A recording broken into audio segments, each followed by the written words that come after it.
بسم اللہ الرحمن الرحیم۔ السلام علیکم ساتھیو، میں ہوں محمد عارف لطیف۔ دوستو، آج میں لے کر حاضر ہوا ہوں UGC نیٹ JRF کے کچھ اہم سوالات و جوابات۔ تو شروع کرنے سے پہلے اس ویڈیو کو لائک کر لیں، اور جنہوں نے ابھی تک اس چینل کو سبسکرائب نہیں کیا ہے وہ اس چینل کو سبسکرائب کر لیں۔ تو چلیے شروع کرتے ہیں۔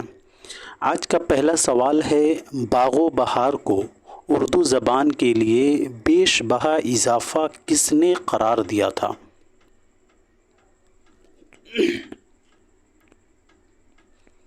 تو اس کا صحیح جواب ہو جائے گا ساتھیو پہلا، گلکرسٹ۔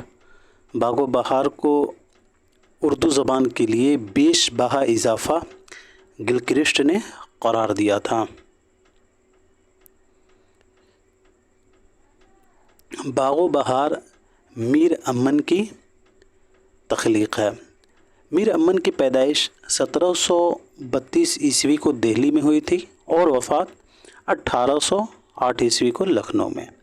میر امن نے کل 2 کتابیں تحریر کی ہیں۔ پہلا باغ و بہار 1804 عیسوی میں انہوں نے لکھا تھا، اور دوسرا گنج خوبی۔ باغ و بہار کی تکمیل 1802 عیسوی ہے۔ باغ و بہار کو میر امن نے 1802 عیسوی میں تکمیل کیا تھا، یعنی مکمل کیا تھا، اور اس کی اشاعت جو ہے 1804 عیسوی میں ہوئی تھی۔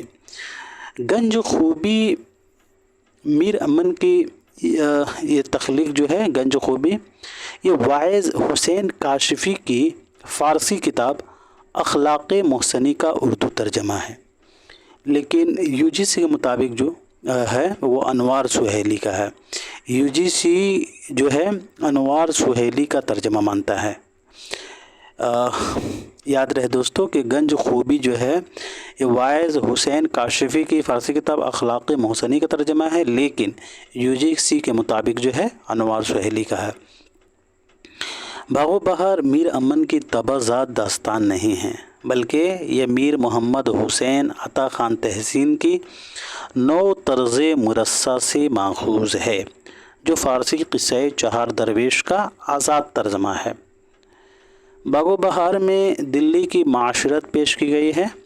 باغ و بہار اردو نثر کی پہلی زندہ کتاب قرار پائی بقول سید عبداللہ۔ سید عبداللہ کا قول ہے باغ و بہار کے تعلق سے کہ باغ و بہار اردو نثر کی پہلی زندہ کتاب قرار پائی۔ احتشام حسین کا بھی قول ہے باغ و بہار کے تعلق سے، میر امن کی باغ و بہار ان تصنیفات میں سے ہے جو ایک بار پیدا ہو کر پھر نہیں مرتے، بقول احتشام حسین۔ اب بات کر لیتے ہیں باغ و بہار کے کردار کے بارے میں۔ ملک روم کا بادشاہ آزاد بخت کا قصہ باغ و بہار میں آیا ہے۔ خواجہ احمد عیسیٰ حجام، سیدی بہار، یوسف سوداگر، یہ سبھی جو ہیں باغ و بہار کے پہلے درویش کے کردار ہیں۔ خواجہ احمد عیسیٰ حجام، سیدی بہار، یوسف سوداگر۔ حاتم طائی، نوفل بیدار بخت، بہرور، یہ جو ہیں یہ دوسرے درویش کے کردار ہیں۔ حاتم طائی، نوفل بیدار بخت اور بہرور یہ باغ و بہار کے دوسرے درویش کے کردار ہیں۔ خواجہ سک پرست، بہرہ مند اور وزیر زادی، یہ تینوں جو ہیں باغ و بہار کے آزاد بخت بادشاہ کی کے کردار ہیں۔ خواجہ سک پرست، بہرہ مند اور وزیر زادی۔ بہزاد خان، ملکہ مہر نگار، شہزادہ کامگار، نعمان سیاح، یہ تیسرے درویش کے کردار ہیں۔ بہزاد خان، ملکہ مہر نگار، شہزادہ کامگار اور نعمان سیاح یہ باغ و بہار کے تیسرے درویش کے کردار ہیں۔ روشن اختر حبشی مبارک، ملک صادق اور ملک شہپال یہ باغ و بہار کے چوتھے درویش کے کردار ہیں۔ اب بڑھتے ہیں اگلے سوال کی طرف۔ ذیل میں سے کون 8 مختلف ہیئتوں کا مجموعی نام ہے؟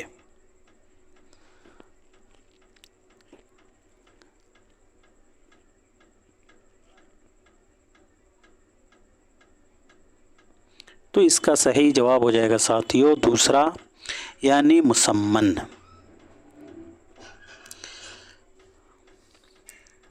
مصبہ اسے کہتے ہیں جس نظم کے ہر بند میں 7 مصرے ہوں۔ مسمن میں 8 مصرے ہوتے ہیں. معشر اسے کہتے ہیں جس نظم کے ہر بند میں 10 مصرے ہوں. متصا جس نظم کے ہر بند میں 9 مصرے ہوں. مسلط اسے کہتے ہیں جس نظم کے ہر بند میں 3 مصرے ہوں.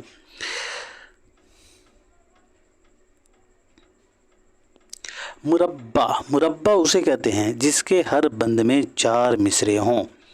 مخمس اسے کہتے ہیں جس نظم کے ہر بند میں 5 مصرے ہوں. مسدس میں 6 مصرے ہوتے ہیں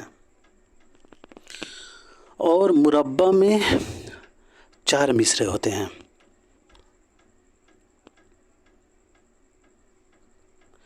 اب بڑھتے ہیں اگلے سوال کی طرف. ذیل کے بیانات کو غور سے پڑھیے اور نیچے دیے گئے صحیح زمرے کی نشاندہی کیجیے. ساس عصمت کا افسانہ ہے. چاندنی بیگم قرۃ العین حیدر کا ناول ہے. روشنی پریم چند کا افسانہ ہے یا سودائی کرشن چندر کا ناول ہے. صحیح آنسر کیا ہوگا؟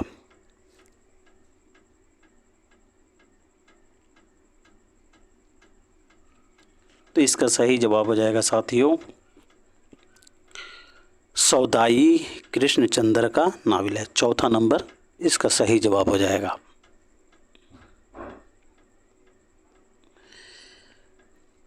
اب بات کر لیتے ہیں کرشن چندر کے دیگر ناولوں کے بارے میں. جب کھیت جاگے طوفان کی کلیاں، آسمان روشن ہے، ایک گدھے کی سرگزشت، ایک عورت ہزار دیوانے، سڑک واپس جاتی ہے، دادر پل کے بچے، برف کے پھول، میری یادوں کے چنار، گدھے کی واپسی، بورن کلب، ایک وائلن سمندر کے کنارے، درد کی نہر، لندن کے 7 رنگ، ایک گدھا نیفا میں، چاندی کا گھاؤ، مٹی کے صنم، زرگاؤں کی رانی، فلمی قاعدہ، کاغذ کی ناؤ، گنگا بہے نہ رات، 5 لوفر ایک ہیروئن، بانگ کا نگ کی حسینہ، دوسری برف باری سے پہلے، گوالیار کا حجام، چندا کی چاندنی، 1 کروڑ کی بوتل، مہارانی، بمبئی کی شام، پیار ایک خوشبو، مشینوں کا شہر، آئینے اکیلے ہیں، چنبل کی چمیلی، کارین وال، 52 پتے، غدار، اس کا بدن میرا چمن، سونی کا سنسار، محبت بھی قیامت بھی، سپنوں کی وادی، آدھا رات، ہونو لولو کا راجکمار، سپنوں کی رہگزر میں، فٹ پاتھ کے فرشتے یہ کرشن چندر کا آخری ناول ہے. شکست 1943. شکست کرشن چندر نے رسالہ ساقی کے مدیر شاہد احمد دہلوی کے لیے گولے مرگ کشمیر کے ہوٹل میں صرف 21 دن میں لکھا تھا. شکست کرشن چندر کا پہلا ناول ہے جسے انہوں نے 1942 عیسوی میں لکھا تھا اور 1943 عیسوی میں ساقی بک ڈپو دہلی سے شائع ہوا تھا. شکست جو ہے یہ ٹامس ہارڈی کی طرز پر لکھا ہوا علاقائی ناول ہے. اب بڑھتے ہیں اگلے سوال کی طرف. حیاتی تنقید کس کی کتاب ہے؟ تو اس کا صحیح جواب ہو جائے گا ساتھیوں دوسرا نمبر محمد حسن. حیاتی تنقید جو ہے یہ محمد حسن کی کتاب ہے.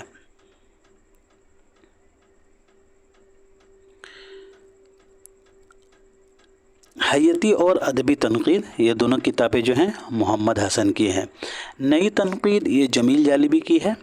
متنی تنقید یہ خلیق انجم کی کتاب ہے. عملی تنقید یہ کلیم الدین احمد کی ہے. یہ سبھی تصانیف اہم ہیں ساتھیوں. حیاتی تنقید اور ادبی تنقید محمد حسن کی کتابیں ہیں. نئی تنقید یہ جمیل جالبی کی ہے.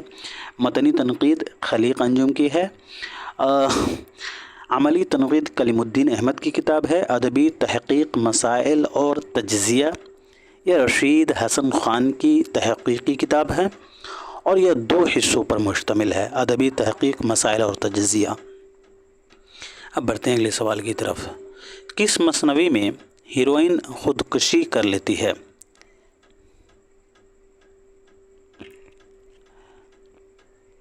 تو اس کا صحیح جواب ہو جائے گا ساتھیوں ظہر عشق۔ مثنوی ظہر عشق میں ہیروئن خودکشی کر لیتی ہے۔ اب بڑھتے ہیں اگلے سوال کی طرف۔ مجھے میرے بزرگوں سے بچاؤ کس کا مضمون ہے؟ مجھے میرے بزرگوں سے بچاؤ کس کا مضمون ہے؟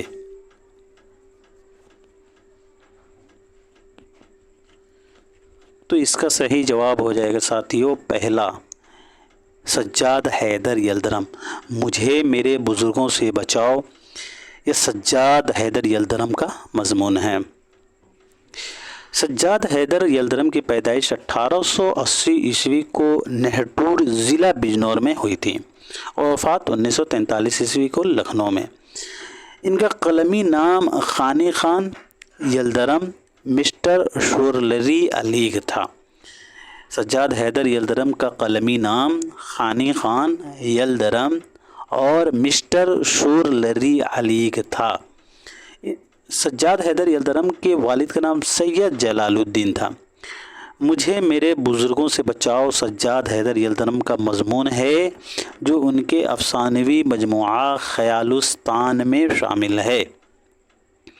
یاد ہے ساتھیوں کہ مجھے میرے بزرگوں سے بچاؤ یا سجاد حیدر یلدرم کے افسانوی مجموعہ خیالستان 1911 میں شامل ہے۔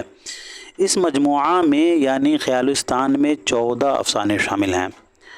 خیالستان کا دیباچہ امتیاز علی تاج نے لکھا ہے۔ سجاد حیدر یلدرم کے 3 افسانوی مجموعے ہیں۔ خیالستان 1911 حکایت و احتساسات ہونا چاہیے یہاں پہ، حکایت و احتساسات 1926، حکایت لیلا مجنوں 1944۔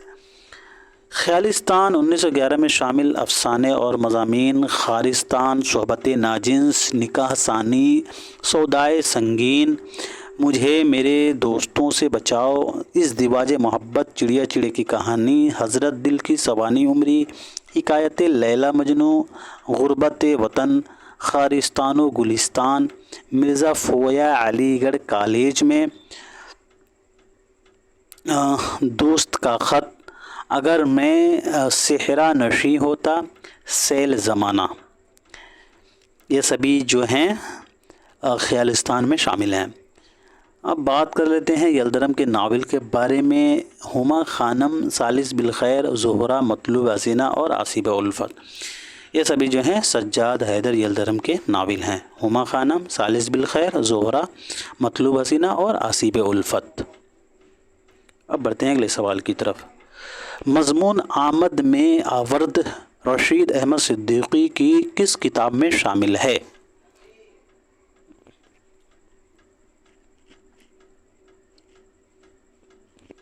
تو اس کا صحیح جواب ہو جائے گا ساتھیوں چوتھا نمبر، مضامین رشید۔ اب بات کر لیتے ہیں کہ مضامین رشید میں کتنے مضامین شامل ہیں۔ تو مضامین رشید میں 20 مضامین شامل ہیں۔ پہلا ہے سرگزشت، دوسرا عہد گل، تیسرا حاجی صاحب، چوتھا مولانا سہیل، پانچواں دھوبی، چھٹا وکیل صاحب، ساتواں اپنی یاد میں، آٹھواں چارپائی، نواں ارہر کا کھیت، 10واں گواہ، 11واں شیطان کی آنت، 12واں ماتا بدل، 13واں کارواں بیداست، 14واں گھاگ، 15واں آمد میں آورد، 16واں مغالطہ، 17واں مرشد، 18واں مثلث، 19واں کچھ کا کچھ اور 20واں سلام ہو نجات پر، سلام ہو نجات پر۔ رشید احمد صدیقی کی پیدائش 1896 عیسوی کو جون پور میں ہوئی تھی اور وفات 1977 عیسوی کو علی گڑھ میں۔ ان کے والد کا نام عبد القدیر تھا۔ رشید احمد صدیقی کی تنقیدوں پر تاثراتی تنقید کے بانی اسپنگارن کی چھاپ خاصی حد تک ملتی ہے۔ یاد رہے ساتھیوں کہ رشید احمد صدیقی کی تنقیدوں پر تاثراتی تنقید کے بانی اسپنگارن کی چھاپ جو ہے خاصی حد تک ملتی ہے۔ رشید احمد صدیقی تاثراتی نقاد ہیں۔ الفاظ کے معمولی الٹ پھیر سے رشید احمد صدیقی مزہ پیدا کر دیتے ہیں۔ رشید احمد صدیقی کو پدم شری کا ایوارڈ جو ہے 1973 عیسوی میں ملا تھا رشید احمد صدیقی کو غالب کی شخصیت اور شاعری پر ساہتیہ اکیڈمی ایوارڈ 1971 عیسوی میں ملا تھا۔ پدم شری نے 1963 عیسوی میں ملا تھا، اور غالب کی شخصیت اور شاعری پر ساہتیہ اکیڈمی کے ایوارڈ انہیں 1971 عیسوی میں ملا تھا۔ رشید احمد صدیقی کے تصانیف کے بارے میں بات کریں تو تنزیہات و مضحکات، یہ ان کا تنقیدی کتاب ہے۔ غالب کی شخصیت اور شاعری، جدید غزل، آشفتہ بیانی میری، یہ رشید احمد صدیقی کا خود نوشت ہے۔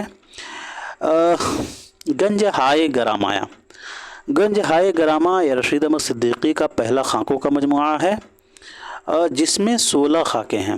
رشید احمد صدیقی کے ریڈیائی تقریروں کا مجموعہ خنداں ہے۔ یاد رہے ساتھیوں کہ رشید احمد صدیقی کے ریڈیائی تقریروں کا جو مجموعہ ہے وہ خنداں ہے۔ اب بڑھتے ہیں اگلے سوال کی طرف۔ ذیل میں سے کس شاعر نے کوئی شعر آشوب نہیں لکھا ہے؟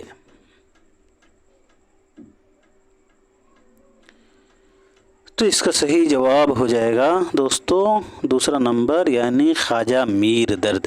خواجہ میر درد نے کوئی شعر آشوب نہیں لکھا ہے۔ خواجہ میر درد ایک صوفی شاعر تھے۔ ان کی پیدائش جو ہے 1721 عیسوی کو دہلی میں ہوئی تھی، اور وفات 1785 عیسوی کو دہلی میں ہی ہوئی تھی۔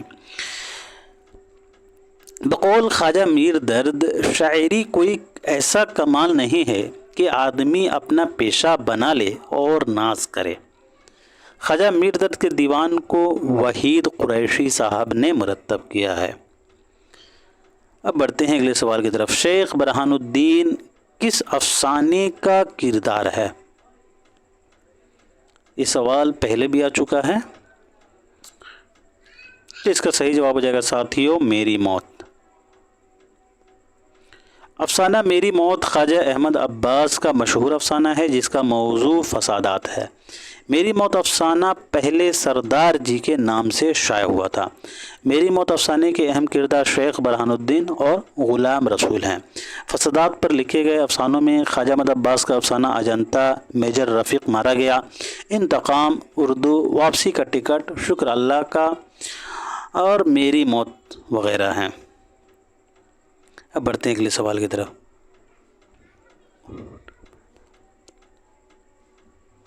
اٹھ کے پیدا ہوئی ظلمت افق خاور پر، بزم میں شعلہ نوائی سے اجالا کر دیں۔ اردو شاعری میں بیداری کا یہ پیغام کس شاعر کا عطیہ ہے؟ اٹھ کے پیدا ہوئی ظلمت افق خاور پر، بزم میں شعلہ نوائی سے اجالا کر دیں۔ اردو شاعری میں بیداری کا یہ پیغام کس شاعر کا عطیہ ہے؟ تو اس کا صحیح جواب ہو جائے گا ساتھیوں تیسرا، یعنی علامہ اقبال۔ اب بڑھتے ہیں اگلے سوال کی طرف۔ بڑا ہے درد کا رشتہ یا دل غریب سہی، ذیل کے مصروں کی مدد سے صحیح مصرع ثانی کی نشاندہی کیجیے، یعنی اس کا دوسرا مصرع کیا ہوگا؟ جو کوئے یار سے نکلے سو سوئے دار چلے، یا گرہ میں لے کے گریباں کا تار چلے، یا تمہارے نام پہ آئیں گے غم گسار چلے، یا پھر ہمارے اشک تیری عافیت سنوار چلے۔ تو اس کا صحیح جواب ہو جائے گا دوستو تیسرا، تمہارے نام پہ آئیں گے غم گسار چلے۔ بڑا ہے درد کا رشتہ یا دل غریب سہی، تمہارے نام پہ آئیں گے غم گسار چلے۔ یہ شعر جو ہے فیض احمد فیض کا ہے۔ اب بڑھتے ہیں اگلے سوال کی طرف۔ بہادر شاہ ظفر کی تخت نشینی پر ذوق نے کون سا قصیدہ کہا تھا؟ ویری امپورٹنٹ سوال ہے ساتھیوں۔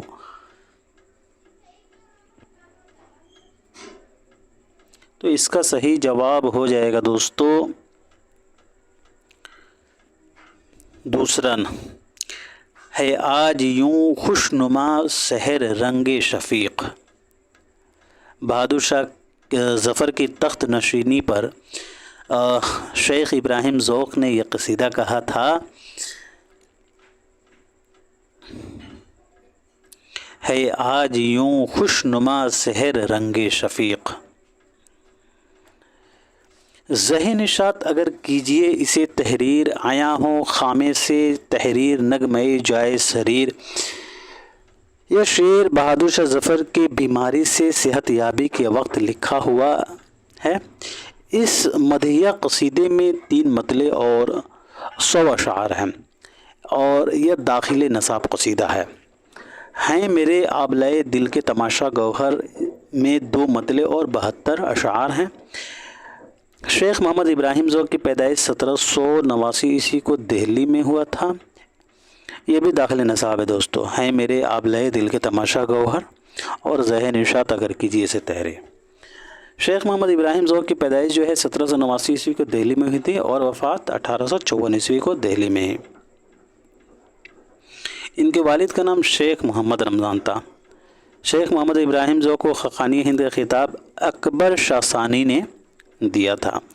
یاد رہے کہ شیخ محمد ابراہیم ذوق کو خقانی ہند کا خطاب جو ہے اکبر شاہ ثانی نے عطا کیا تھا۔ ملک الشعراء کا خطاب جو ہے وہ بہادر شاہ ظفر نے دیا تھا۔ شیخ محمد ابراہیم ذوق کو ملک الشعراء کا خطاب بہادر شاہ ظفر نے دیا تھا اور خقانی ہند کا خطاب اکبر شاہ ثانی نے دیا تھا۔ محمد حسین آزاد نے ذوق کو اردو نظم کا خاتم قرار دیا ہے۔ محمد حسین آزاد نے شیخ محمد ابراہیم ذوق کو اردو نظم کا خاتم قرار دیا ہے۔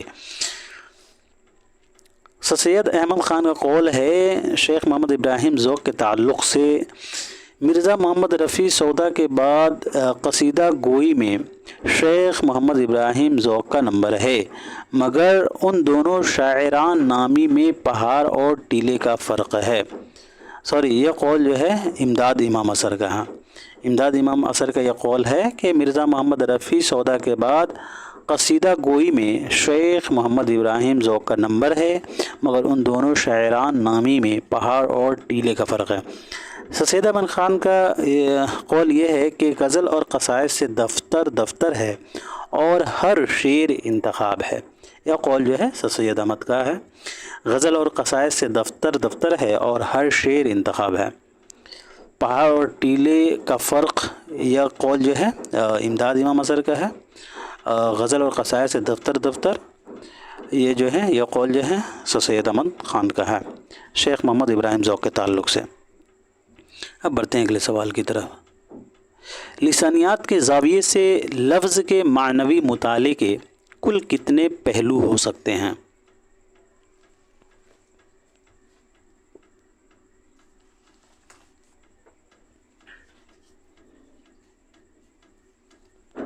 تو اس کا صحیح جواب ہو جائے گا دوستو 5۔ چوتھا نمبر اس کا صحیح جواب ہو جائے گا۔ لسانیات کے زاویے سے لفظ کے معنوی مطالعے کے کل 5 پہلو ہوتے ہیں۔ اب بڑھتے ہیں اگلے سوال کی طرف۔ پریم چند کا افسانہ بدنصیب ماں کل کتنے حصوں پر مشتمل ہے؟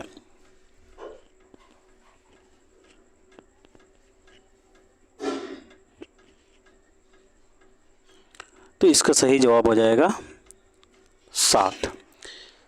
پریم چند کا افسانہ بدنصیب ماں یہ 7 حصوں پر مشتمل ہے۔ افسانہ بدنصیب ماں میں کل 5 حصے ہیں۔ اس کے کردار جو ہیں پنڈت اجودھیا ناتھ کے 4 لڑکے 1 لڑکی ہیں۔ پھولمتی پنڈت اجودھیا ناتھ کی بیوی ہے۔ بڑا لڑکا کامتا ناتھ یہ ملازم رہتا ہے۔ اوما ناتھ ڈاکٹر ہے۔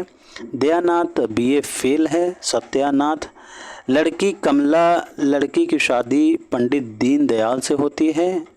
مہاراج منو، یہ سبھی جو ہیں افسانہ بدنصیب ماں کے کردار ہیں۔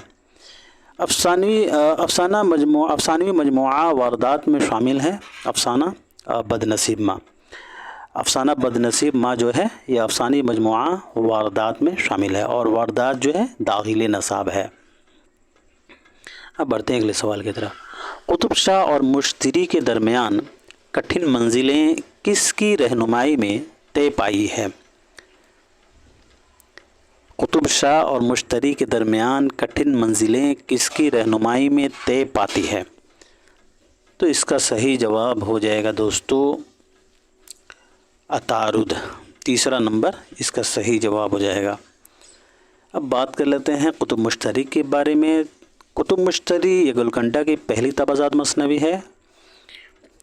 قطب مشتری کو ملا اسد اللہ وجیح نے 1609 عیسوی میں قلی قطب شاہ کی فرمائش پر لکھی تھی۔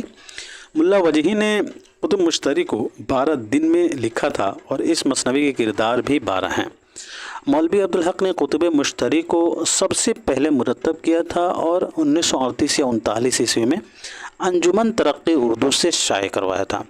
مثنوی قطب مشتری کے اکثر کردار جو ہیں سیاروں کے نام پر ہیں۔ یہ امپورٹنٹ ہے ساتھیوں، یہ سبھی پوائنٹ جو ہے امپورٹنٹ ہے۔ قطب مشتری میں 159 عنوانات، 7 غزلیں اور 8 رباعیاں ہیں۔ قطب مشتری کی ایک عنوان جو ہے در شرح شیر گویت کے نام سے بہت مشہور ہے۔ قطب مشتری میں قصے کے درمیان جو ہے کئی غزلیں اور رباعیاں بھی ہیں۔ یہ غزلیں جو ہیں قطب شاہ اور مشتری کے لیے لکھی گئی اور یہ غزلیں ہندی گیتوں کے رنگ میں ہیں۔ یاد رہے کہ یہ جتنے بھی غزلیں ہیں یہ ہندی گیتوں کے رنگ میں ہیں۔ اب بڑھتے ہیں اگلے سوال کی طرف۔ سوال نمبر 36 ہے، فسانہ عجائب میں جان عالم کا وطن کہاں ہے؟ فسانہ عجائب میں جان عالم کا وطن کہاں ہے؟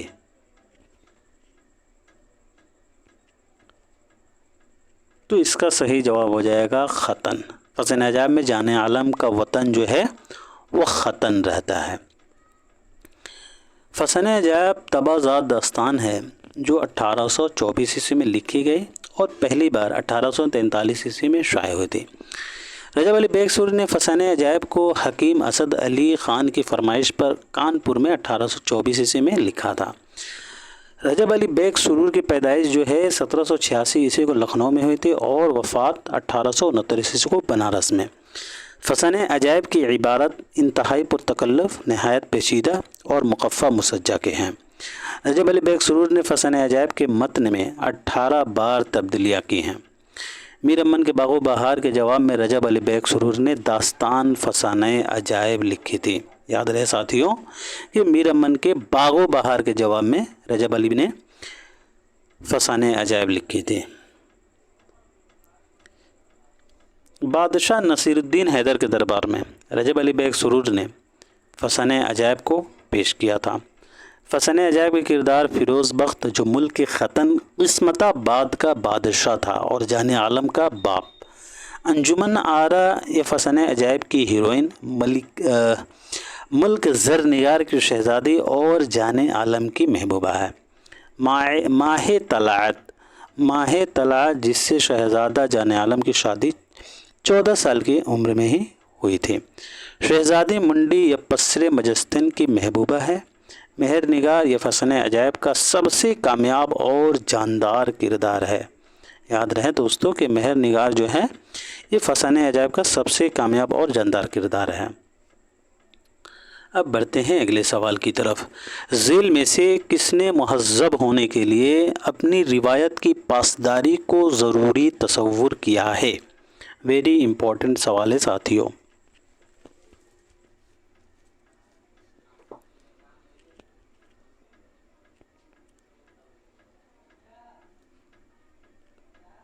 تو اس کا صحیح جواب ہو جائے گا دوستو T S Eliot. T S Eliot نے مہذب ہونے کے لیے اپنی روایت کی پاسداری کو ضروری قرار دیا ہے۔ اب بڑھتے ہیں اگلے سوال کی طرف۔ مدن بان اور مہندر گر کس تصنیف کا کردار ہے؟ مدن بان اور مہندر گر کس تصنیف کا کردار ہے؟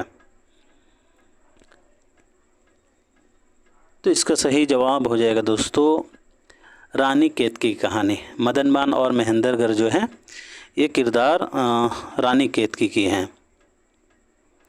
رانی کیتکی کہانی انشاء اللہ خان انشا نے حسین علی خان کی فرمائش پر 1803 عیسوی میں لکھی اور اسے مولوی عبدالحق نے 1933 عیسوی میں کتابی شکل میں شائع کیا تھا۔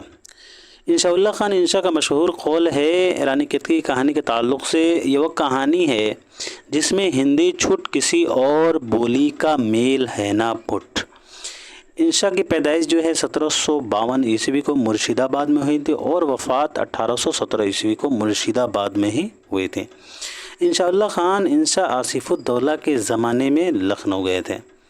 دریائے لطافت، دریائے لطافت انشاءاللہ خان انشا کی تصنیف ہے اور یہ اردو نحو و صرف اور قواعد پر مشتمل ہے۔ یاد رہے کہ دریائے لطافت اردو نحو و صرف اور قواعد پر مشتمل ہے۔ دریائے لطافت یہ قواعد کی کتاب ہے۔ دریائے لطافت ایک صدف اور 7 جزیروں پر مشتمل ہے۔ سلک گوہر، سلک گوہر یہ انشاءاللہ خان انشا کا غیر منقوطہ کتاب ہے، یعنی اس میں کوئی نقطہ والا حرف نہیں ہے۔ اب بات کر لیتے ہیں داستان رانی کیتکی کردار کے بارے میں۔ کنور اودے بھان یہ ہیرو ہے، رانی کیتکی ہیروئن ہے۔ راجہ سورج بھان ہیرو کا باپ رہتا ہے، رانی لکشمی باس ہیروئن کی ماں ہے۔ جگت پرکاش یہ ہیروئن کا باپ ہے، کاملتا ہیروئن کی ماں ہے۔ یہ سوال اکثر آتا ہے دوستو، کاملتا کون ہے؟ مدن بان ہیروئن کی سہیلی ہے۔ جوگی مہندر گر جگت پرکاش کا گرو ہے۔ جوگی مہندر گر جو ہے یہ جگت پرکاش کا گرو رہتا ہے۔ اس کے علاوہ راجہ اندر، پھول کلی جو مالن ہے، امراوت ایک ہاتھی ہے۔ بڑھتے ہیں اگلے سوال کی طرف۔ ذیل میں سے کون سی تنقیدی دبستان موضوع اور فکر کی عظمت کو پہلا مقام دیتا ہے؟ ذیل میں سے کون سی تنقیدی دبستان جو ہے وہ موضوع اور فکر کی عظمت کو پہلا مقام دیتا ہے؟ تو اس کا صحیح جواب ہو جائے گا ساتھیو جمالیاتی تنقید۔ جمالیاتی تنقیدی دبستان موضوع اور فکر کی عظمت کو پہلا مقام دیتا ہے۔ جمالیاتی تنقید میں زیادہ زور جو ہے وہ فنی اقدار پر دیا جاتا ہے۔ جمالیاتی تنقید کا کام فن پارے میں موجود حسن و مسرت کے اجزاء تلاش کرنا ہے۔ اسبورن کا قول ہے کہ کوئی تنقیدی فیصلہ جمالیاتی اقدار پر نظر رکھے بغیر صحیح نہیں ہو سکتا۔ بقول اسبورن کوئی تنقیدی فیصلہ جمالیاتی اقدار پر نظر رکھے بغیر صحیح نہیں ہو سکتا۔ بقول اسبورن جمالیاتی تنقیدی دبستان جو ہے موضوع اور فکر کی عظمت کو پہلا مقام دیتا ہے۔ جمالیاتی تنقید کے نمائندہ نقاد محمد حسین آزاد، شبلی نعمانی، عبدالرحمن بجنوری، محاسن کلام غالب والے، باقیات بجنوری نیاز فتح پوری، محمد حسن عسکری، فراق گورکھپوری، مہدی افادی، اظہر لکھنوی۔ جمالیاتی تنقید اور تاثراتی تنقید کو ایک دوسرے سے خلط ملط نہیں کرنا چاہیے۔ بقول سید عبداللہ سائنٹیفک نقاد والے کا یہ قول ہے کہ جمالیاتی تنقید اور تاثراتی تنقید کو ایک دوسرے سے خلط ملط نہیں کرنا چاہیے۔ جب بڑھتے ہیں اگلے سوال کی طرف، آج کا آخری سوال ہے ساتھیو، حرف روی کا تعلق کس سے ہے؟